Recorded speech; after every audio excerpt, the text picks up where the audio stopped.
Motor neuron disease, এই অসুখ নিয়ে আজকে বলবো। এটা হচ্ছে নিউরো ডিজেনারেটিভ ডিজিজ। আমাদের ব্রেনের এবং স্পাইনাল কর্ডের বিভিন্ন সেলগুলো কিন্তু নষ্ট হয়ে যেতে থাকে। কেন এই রোগ হয় এটার কিন্তু সব কারণ জানা যায়নি। কিছু কারণের কথা বলা হয়, কিন্তু এটা যে একেবারে এক্সাক্ট কারণ এই বিষয়ে কিন্তু একেবারে নিশ্চিত হওয়া যায়নি। যাই হোক, আমাদের ব্রেনের এবং আমাদের যে স্পাইনাল কর্ড থাকে এই সেলগুলো নষ্ট হতে থাকে। এর ফলে বিভিন্ন রকম লক্ষণ দেখা যায়। একজন মানুষ দেখা যাচ্ছে আস্তে আস্তে শুকিয়ে যাচ্ছেন এবং তার হাতের বিশেষ করে মাংসপেশিগুলো লাফাচ্ছে এবং অনেক সময় খাবার গিলতে সমস্যা হয়।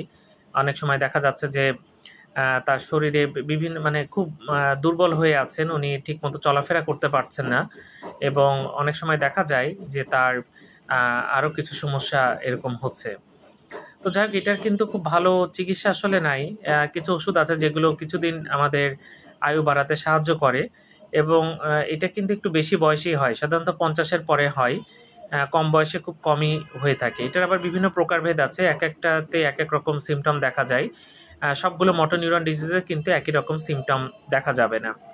তো যাই হোক, যদি এরকম দেখা যাচ্ছে মাংস শুকিয়ে যাচ্ছে, মাংসের মধ্যে শরীরের মাংসগুলো লাফাচ্ছে এবং বিশেষ করে হাতের মাংসপেশিগুলো, এবং তার সাথে খাবার গিলতে সমস্যা হচ্ছে, চলাফেরা করতে সমস্যা হচ্ছে, আপনি খুব দ্রুত একজন নিউরোলজিস্ট দেখাবেন। বিভিন্ন পরীক্ষা নিরীক্ষা করে নিশ্চিত হতে হবে এবং যে চিকিৎসা আমাদের দেশে করা সম্ভব সেটা করতে হবে।